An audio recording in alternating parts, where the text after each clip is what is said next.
Aujourd'hui, nous allons nous attaquer à quelque chose d'un peu plus hard, la compression JPEG.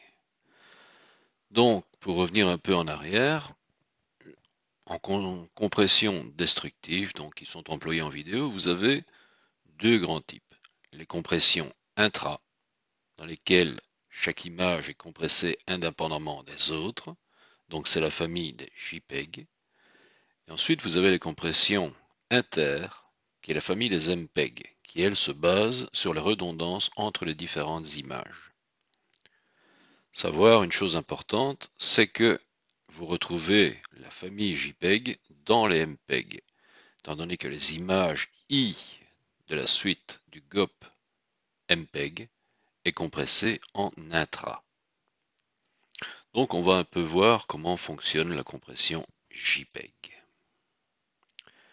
JPEG veut dire donc Joint Picture Expert Group, algorithme de compression. Transforme une image de manière à lui faire prendre le moins de place possible, quitte à perdre en qualité. Oups. Savoir aussi que c'est un codec à l'origine qui a été fait pour la photographie qui date de 92. Donc je veux dire, c'est pas un codec récent du tout. Ce qui fait que il n'est pas vraiment adapté à la compression actuelle, dans ce sens où il avait été conçu pour fonctionner sur des machines qui avaient des processeurs relativement lents et peu de RAM.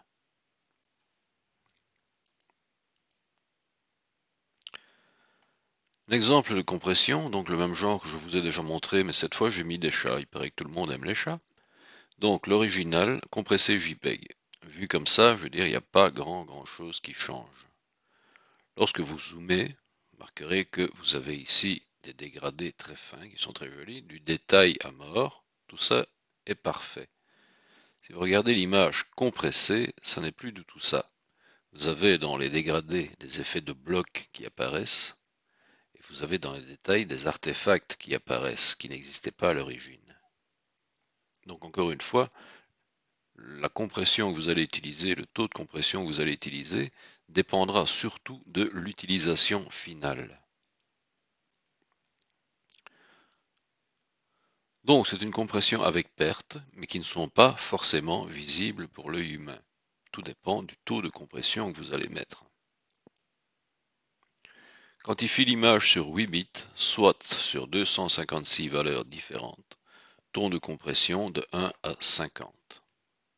Donc de 1 à 50 veut dire que vous pouvez diviser le débit jusqu'à 50. En vidéo, on utilise le MJPEG. Donc c'est une adaptation du codec JPEG pour la vidéo. M comme motion. Système qui n'a jamais été normalisé. Donc vous avez toute une famille de JPEG développés par différents fabricants et qui ne sont pas nécessairement compatibles entre eux.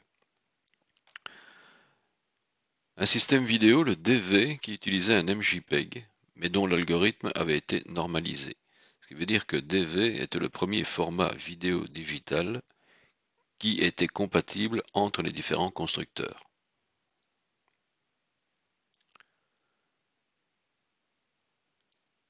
Donc une image est composée de milliers de petits carrés, ce qu'on appelle donc des pixels. Ici donc je fais un zoom sur l'œil du chat. Et ce qu'il y a d'intéressant à voir dans ce genre de choses, et sur quoi va se baser en fait le système de compression JPEG, c'est qu'il y a en général peu de différence entre deux pixels voisins. Je prends celui-ci, je prends celui d'en dessous, à côté ou au-dessus. Il y a des différences certes, mais minimes.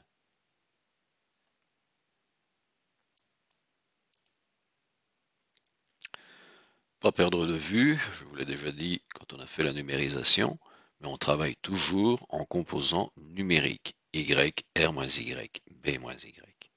Donc le traitement, on va le faire 3 fois. Vous avez 6 phases dans une compression JPEG. Nous allons étudier ces 6 phases l'une après l'autre. La première chose est la décomposition en blocs et sous-échantillonnage de la chrominance. Donc, toujours le même raisonnement en fait. Votre œil est moins sensible aux détails colorés qu'aux détails noirs et blancs. Donc on peut se permettre de sous-échantillonner la chrominance.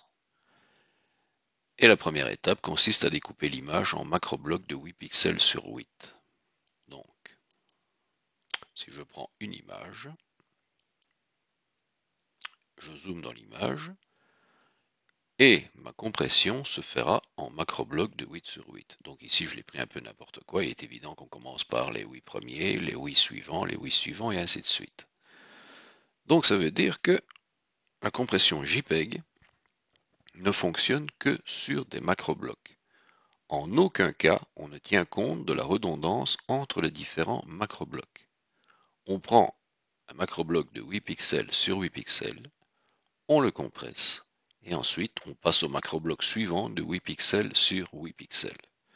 Donc quand je vous disais que, étant donné que JPEG date de 92 et n'était pas vraiment adapté à la technologie actuelle, ben là c'est le plus bel exemple en fait. Il n'arrive pas à compresser plus que macrobloc par macrobloc.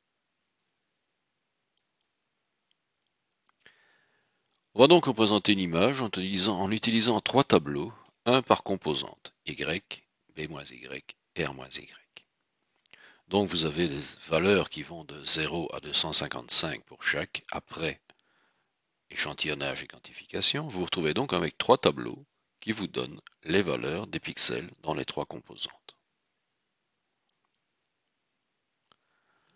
Et donc, comme toujours, l'œil est moins sensible aux variations de chrominance. Il ne sert à rien de garder autant de valeurs sur les deux derniers tableaux. En faisant la moyenne sur chaque bloc de 2 pixels de côté, on obtient un nouveau tableau. On ne touche pas à Y. Donc, si je dézoome un peu histoire de vous montrer, vous aviez ici un tableau 170, 172, 174, 179, 169, 170, 168, 179. On va faire une moyenne. Donc les moyennes de ces quatre-là est de 170. On met 170 dans les quatre. La moyenne de ces quatre-là, c'est 175. Moyenne de ceci, 171. La moyenne de ceci, 172. La même chose pour le tableau R-Y. Donc vous vous retrouvez avec ceci. Ce qui fait que, comme on ne garde qu'une valeur sur les quatre identiques, vous vous retrouvez avec ce type de tableau. Y, on n'y touche pas. Sous-échantillonnage, R-Y et B-Y. En effectuant cette opération relativement simple, on a déjà divisé par 4 la taille des données de chrominance à compresser. Donc on a déjà compressé.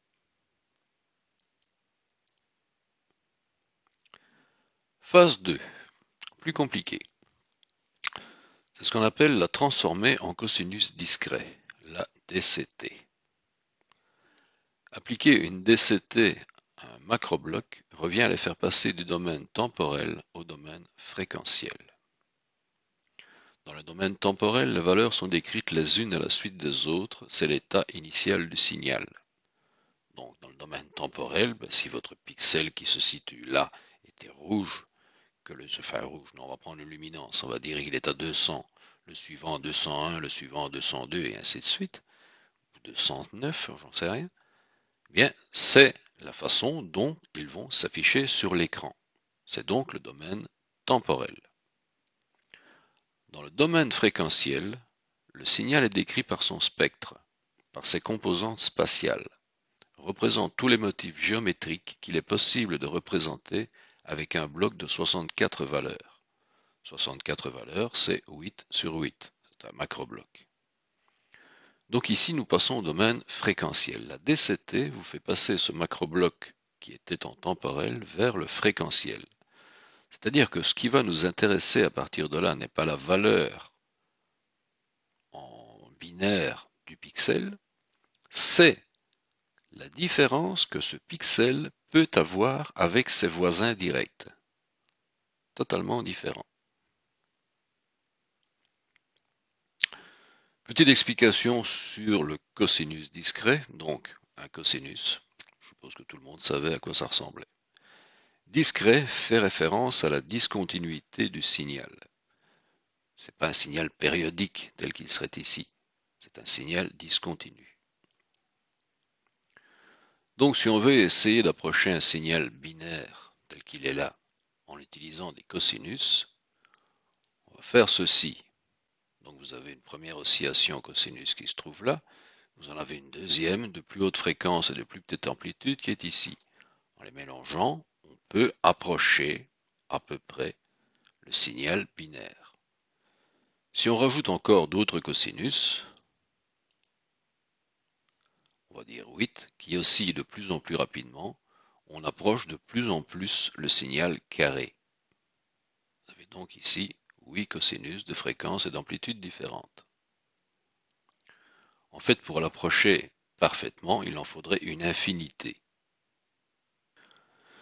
On écrit ensuite dans un nouveau tableau, lui aussi de taille 8 sur 8, les amplitudes de chacun des cosinus composant le signal. Ils sont classés, c'est ça qui est intéressant en JPEG, ils sont classés en faisant apparaître les hautes fréquences vers le coin inférieur droit du tableau. Vous allez donc avoir un tableau où la première case sera la valeur moyenne, où en horizontal, les hautes fréquences horizontales vont augmenter, et les hautes fréquences verticales augmentent du haut vers le bas. Donc vous allez classer les fréquences.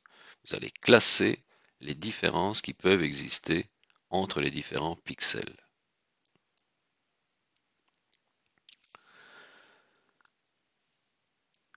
On va faire une petite analogie sur le son, qui est plus facile à représenter fréquentiellement qu'une image. Si je prends ce signal amplitude par rapport au temps, vous avez ici un signal qui peut être décomposé en 3 sinusoïdes. Bon, ici ce sont les signaux périodiques, s'ils ne le sont pas, c'est pareil. Donc je décompose ce signal en ces 3 signaux. Si j'additionne point à point ces 3 signaux, j'obtiens celui-là. Ce signal peut être représenté, ici les temps temporels, je peux le représenter de façon fréquentielle. L'axe horizontal devient la fréquence, l'axe vertical l'amplitude. J'aurai donc ce signal, disons, qui est de fréquence 1, avec une certaine amplitude. Donc c'est le bâtonnet que je dessine ici.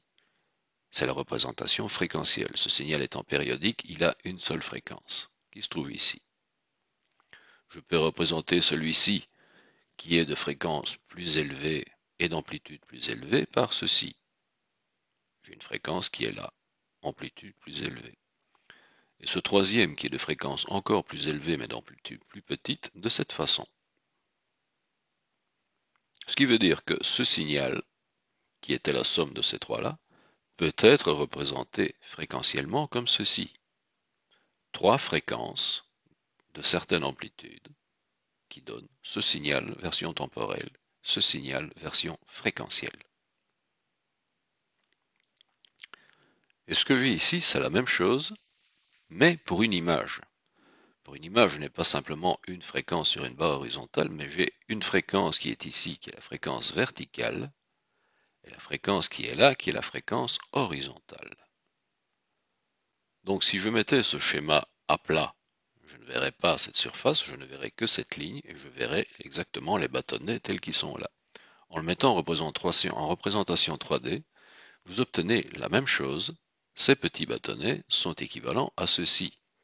Ils vous donnent l'amplitude des différentes fréquences présentes dans le macrobloc.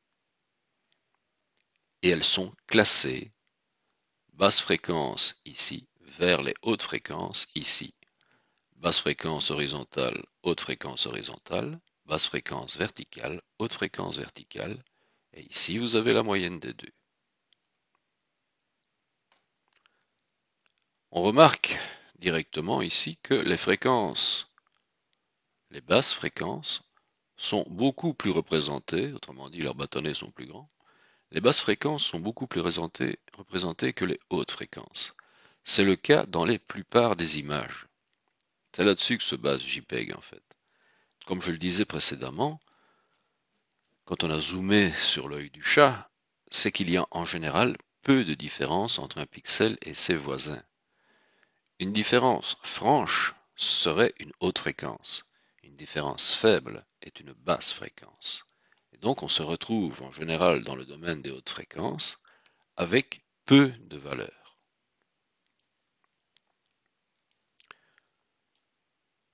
Ce que vous avez ici est la même chose vu du dessus en fait, mais c'est la base.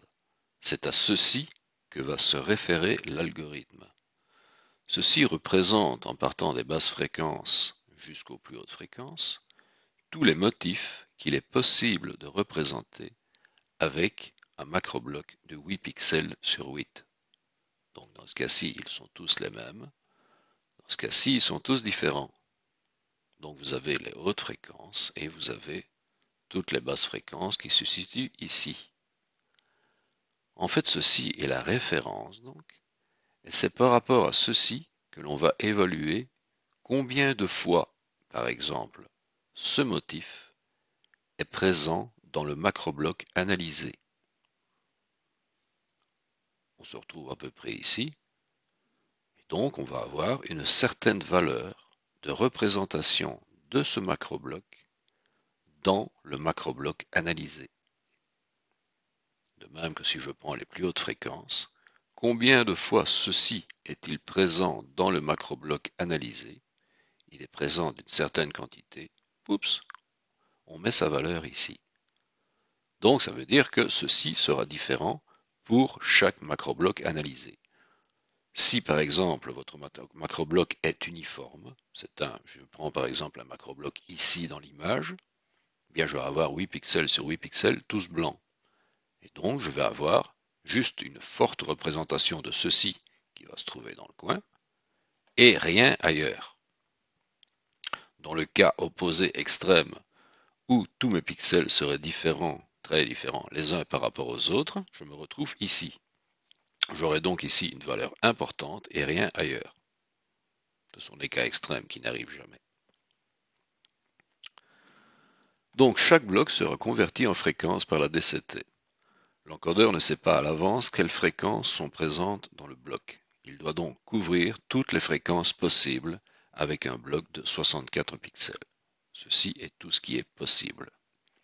Ce qui veut dire que chaque bloc est encodé comme une combinaison linéaire de 64 motifs, dont les fréquences croissent du haut vers le bas et de la gauche vers la droite. Comme nous encodons un bloc de 64 pixels et que nous avons 64 motifs possibles, chaque motif se verra assigné d'un coefficient qui représentera l'importance de ce motif dans le bloc analysé. Notons une chose, la DCT ne compresse pas. Elle ordonne fréquentiellement. Elle facilite la compression. Et elle est totalement réversible. La compression JPEG se base sur le fait que dans une image courante, il y a en général beaucoup plus de basses fréquences que de hautes fréquences. Les coefficients les plus élevés se trouveront en général en haut à gauche. La DCT a donc la propriété de concentrer l'énergie du bloc sur peu de coefficients situés dans l'angle supérieur gauche. S'il y a des matheux parmi vous, ceci est la formule d'une DCT et ceci est la formule d'une DCT inverse. Amusez-vous bien. Phase 3. Donc première, division en macroblocs plus sous-codage de la chrominance. Deuxième, passage à la DCT. Phase 3. Quantification des coefficients DCT. La vision humaine est moins sensible aux détails fins qu'aux plages uniformes. On va donc sous-coder les fréquences spatiales EV. Les valeurs situées dans les hautes fréquences seront arrondies, codées sur peu de bits ou parfois éliminées. On va voir une ou deux, je crois, méthodes de quantification de coefficients. Quantification des coefficients, pour parler plus franchement, veut dire compression. C'est là que l'on va éliminer. Mais vous avez, comme je le disais, toute une famille de JPEG. Donc il y a des méthodes différentes. On va en voir une ou deux. Donc pour résumer, vous avez ici les valeurs de luminance du macrobloc. On applique une DCT. Vous obtenez ceci. Ne tenez pas compte des valeurs négatives. Prenez ça en valeur absolue. Vous remarquerez que vous avez des coefficients plus élevé dans les basses fréquences que dans les hautes fréquences, ce qui est la plupart du cas le temps. Jusque-là, donc, nous sommes totalement réversibles. De ceci, je peux retrouver mon image originale. Quantification, elle commence en fait par une première étape qu'on appelle le seuillage. Ici, par exemple, je vais faire un seuillage à 2. C'est un exemple. Je peux faire un seuillage à 1, à 2, à 3, à 4, à 10, à 20 si ça m'amuse. C'est le taux de compression. Donc si je fais un seuillage à 2, ça veut dire que je vais supprimer les coefficients inférieurs à 2. Je vais les juger non pertinents dans l'image. Non pertinents, donc, s'ils ne sont pas là, ça ne changera pas grand-chose. Donc j'avais ici un coefficient qui était de 1, qui devient 0. J'avais un autre 1 ici, qui devient aussi 0. Donc tous les coefficients inférieurs à 2 sont supprimés sur un seuil. Donc dans ces cas-ci, je place le seuil en diagonale, je pourrais placer mon seuil plus haut. Ceci dit, il y a peu de chances de trouver les coefficients inférieurs à 2 plus haut.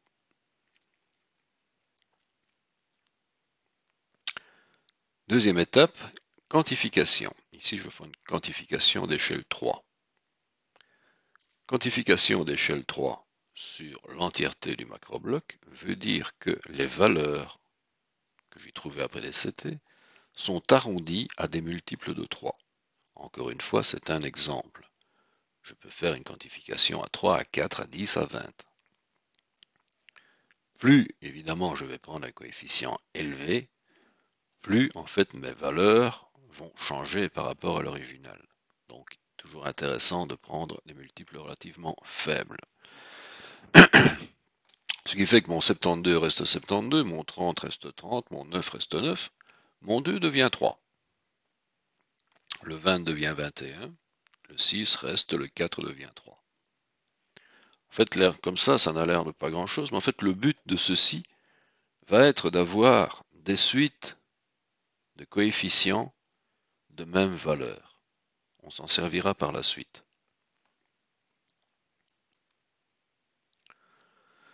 Dans l'exemple ci-contre, après DCT, tous les coefficients inférieurs à 2 ont été supprimés. Ensuite, les coefficients sont arrondis à des multiples de 3. Les valeurs de 2 et 3 sont des exemples. Plus ils sont élevés, plus l'image sera détériorée, et plus vous allez compresser. Il existe de nombreux codecs utilisant des algorithmes différents. C'est une méthode que je vous montre. Une autre solution, par exemple, est la matrice de quantification.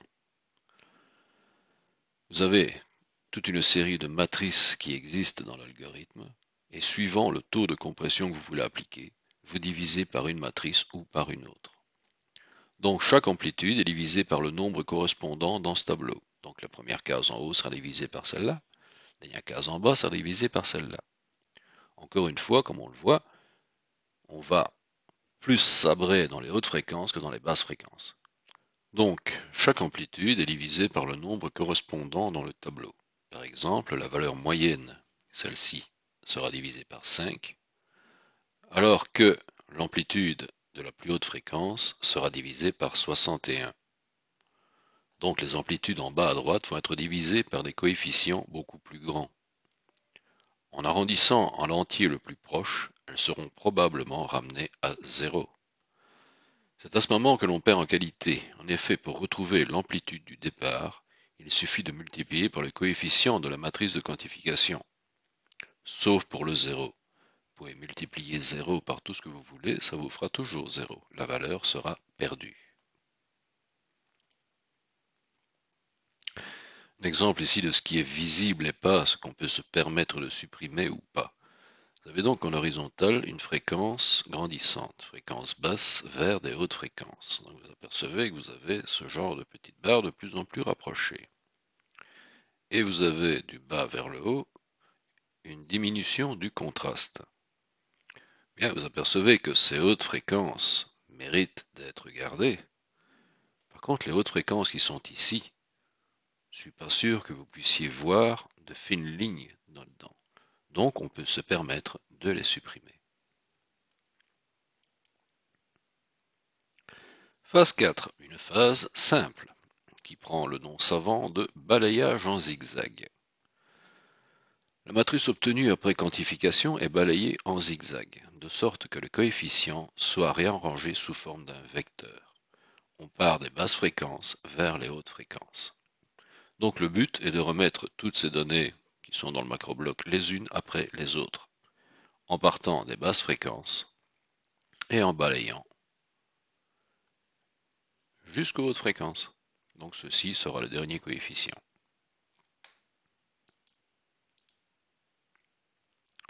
Phase 5. Le codage en longueur variable.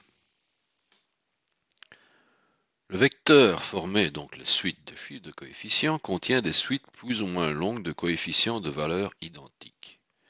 Donc là, revenons un peu en arrière. Quand vous avez fait la quantification par un facteur, dans mon exemple un facteur 3, je vous ai dit que le but était d'obtenir des suites de chiffres identiques. Dire si vous aviez 70, 71, 72 et vous faites un arrondi facteur 3, eh bien vous aurez 71, 71, 71. 3 fois la même valeur. C'est tout l'intérêt. Plutôt que de coder systématiquement, le codage en longueur variable formate le vecteur sous forme de paires de données. La première indique la valeur du coefficient, la seconde le nombre de fois où il se répète. Donc si je prends cette suite, vous avez une suite de 25 qui est ici, plutôt que d'écrire toute cette suite les uns après les autres, on va écrire la valeur suivie du nombre de fois où elle se répète. On fait la même chose pour le 12. 12, 6 fois. 36, 2 fois. Donc, finalement, j'ai ceci au lieu de tout cela. On voit bien la compression. Maintenant, le cas peut être désavantageux dans le cas où toutes les valeurs sont différentes. Si vous avez un 12 seul, eh bien, il le mettra par paire 12, 1. Donc là, vous passez d'une valeur à 2. En général, ce n'est pas le cas. De même que, au fond de la matrice, là où vous avez supprimé le coefficient, vous aurez une grande suite de 0. Là, il est aussi très avantageux d'écrire 0 et le nombre de fois où il se répète, plutôt que d'écrire toute la suite de 0. Phase 6 et dernière. Le codage anthropique. Je vous en ai parlé déjà au début, quand je vous ai parlé dans l'introduction à la compression, en vous disant qu'il y avait des compressions non destructrices et des compressions destructrices. Les non destructrices étaient donc des codages anthropiques. L'exemple le plus connu est le zip ou le rar, où vous retrouvez intégralement vos données. Donc le but de l'anthropique est d'attribuer c'est bien, j'ai oublié un mot, est d'attribuer le coefficient le plus court au coefficient le plus fréquent. Donc ici il manque code. Le code le plus court au coefficient le plus fréquent et le code le plus long au coefficient statistiquement les moins fréquents. C'est un peu l'équivalent du morse en fait. Le codage est réalisé après une analyse statistique de l'image compressée. En image fixe, on code ensuite sur le nombre de bits nécessaires. En MJPEG, on code sur le nombre de bits nécessaires à la séquence. L'algorithme de Huffman va permettre de donner précisément les bits à écrire pour constituer le fichier final. Ce sont des 0 et des 1, pas oublier. Par exemple, 5 peut devenir 0, 1, 0. Il n'y a pas de dictionnaire. La traduction dépend de la suite de caractères que l'on veut écrire. Dans un autre fichier, 5 pourrait devenir 1, 0, 0, 1. Tout dépend statistiquement si ce 5 revient souvent dans votre séquence ou pas. Donc, les traductions se basent sur la fréquence d'apparition de chacun des caractères. Je prends un exemple ici. Comment écrire la phrase « Le Hollandais volant » en utilisant le moins de place possible. Bon, si j'ai pris cette phrase, pas par hasard, c'est qu'elle vient du site Le Hollandais volant. Donc vous avez dans cette phrase certains caractères comme le L et le A qui sont répétés plusieurs fois. Il va falloir trouver une suite de 0 et de 1 suffisamment courte pour ne pas perdre de place inutilement. Donc par exemple, si L devenait cette séquence ridicule, on aurait 4 fois ça dans le texte final, ce serait bête. Donc on va d'abord classer toutes ces lettres suivant leur fréquence d'apparition dans la phrase. Et on va s'arranger pour donner le code le plus court à celles qui reviennent le plus souvent. Donc on va les classer, ce qui nous donne 4 fois le L, 3 fois le A, 2 espaces, 2 O, 2 N, 1 E, toute une série de lettres qui ne reviennent qu'une fois.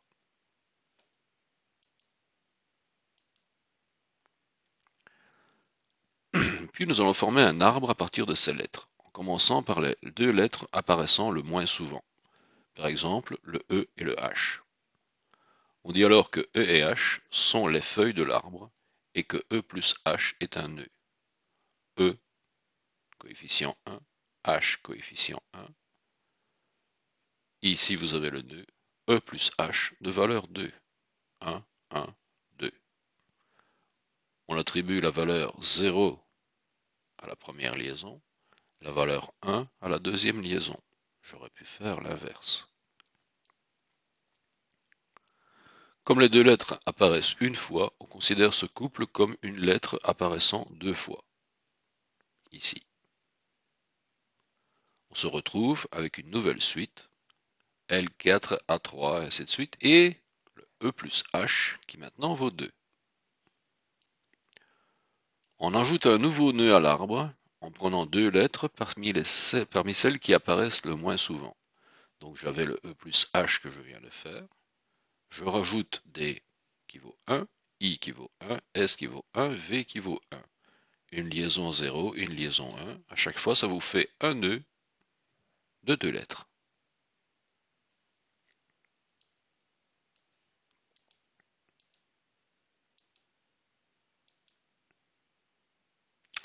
On en arrive donc à ceci. L4 à 3 toujours, E plus H que nous avons fait, D plus I que nous avons fait, S plus V que nous avons fait, valeur 2. Reste une seule lettre de valeur 1. On va donc associer le T avec, par exemple, on aurait pu faire autre chose, avec le E plus H. J'obtiens donc ceci, E plus H que nous avons eu tout à l'heure, que nous associons à T, valeur 1. Liaison 0, liaison 1, qui nous fait un nœud de valeur 3, E plus H plus T, plus les deux autres que nous avons déjà fait précédemment. Nous avons donc une nouvelle lettre de poids 3, E plus H plus T. On va continuer de la même manière jusqu'à insérer toutes les lettres. On peut par exemple trouver l'arbre que je vais vous montrer. Il n'est pas unique, il dépend de lettres que l'on choisit d'associer. Vous avez ici l'arbre complet. Donc vous avez le E plus H, le premier que nous avons fait, une valeur 2, qu'on associe au T qui vous donne une valeur 3. Vous aviez DI de valeur 2, SV de valeur 2, que l'on associe avec ici O de valeur 2, ce qui vous fait une valeur 4. On associe celui-ci avec le A, une valeur 5, et ainsi de suite. On les associe toutes, jusqu'aux lettres qui ont la plus grande valeur. Le A avait une valeur 3, le L une valeur 4. Donc on commence toujours par celles qui ont le moins de valeur, et on va vers celles qui en ont le plus. Au final, ça vous fera le mot complet. Pour retrouver en fait le code d'une lettre qui revient souvent, par exemple, si on prend le L qui avait la valeur 4, il aura comme valeur 1, 0. Le L, donc la lettre qui revient le plus souvent, a une valeur 1, 0, un code court. Un D qui n'avait qu'une valeur 1 aura comme code 0, 0, 1, 1, 0, un code plus long. Donc c'est toujours une statistique par rapport, dans notre cas, au macrobloc analysé, dans ce cas-ci, aux lettres analysées. Et encore une fois, on peut associer les lettres de différentes façons, et donc, pour la même phrase, j'aurais pu avoir un arbre totalement différent.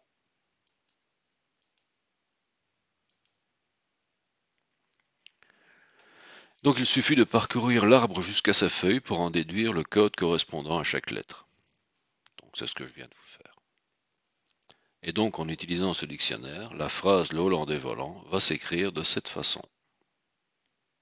Normalement, il n'y a pas d'espace. J'ai séparé les caractères pour que ce soit un poil plus lisible. Dans la compression JPEG, cet algorithme est appliqué à de nombreux entiers et pas à des lettres, à des nombres entiers et pas à des lettres, mais le principe est le même. En mettant bout à bout toutes les suites de 0 et de 1 correspondant à chaque bloc, on écrit un fichier JPEG. Petit résumé, on va donc découper en macroblocs de 8 sur 8, plus la sous-quantification des chrominances, une transformée en cosinus discret. On obtient les coefficients représentant les différentes fréquences de l'image pour un canal donné. En haut à gauche, les basses fréquences, en bas à droite, les hautes fréquences. Seuillage et quantification. Nous allons éliminer les coefficients liés aux hautes fréquences s'ils ne sont pas pertinents, donc peu représentés. La quantification va attribuer un commun diviseur à la matrice dans le but d'obtenir des suites de coefficients identiques. Lecture en zigzag. Pour obtenir une longue série de 0 à la fin et on espère une suite de chiffres égaux au début.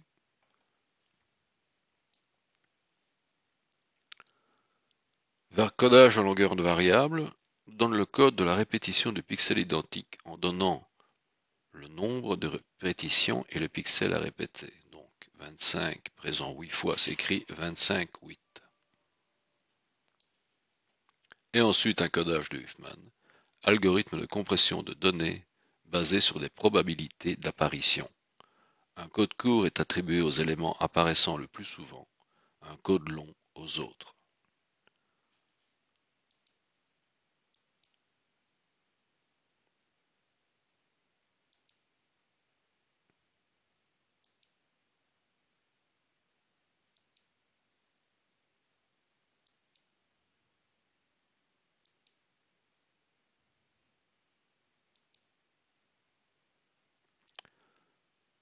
Genre d'image que l'on peut compresser en JPEG, le résultat que ça peut donner si on va trop loin.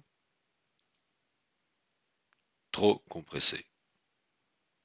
Si on regarde ceci, compressé à 100, qu'est-ce que ça donne? En fait, ce que vous avez ici sont des macroblocs. On a tellement compressé qu'on a donné la même valeur pratiquement à tout le macrobloc. Sauf dans ces zones où on a gardé une certaine distinction, je dirais, et ici aussi. Mais la plupart du temps, on a tellement compressé qu'en fait, les macroblocs deviennent une teinte, une saturation et une luminance unique. Donc vous voyez, ça peut aller relativement loin. Je sais que c'était pas une partie facile, je vous conseillerais de la visionner plusieurs fois. Merci, au revoir.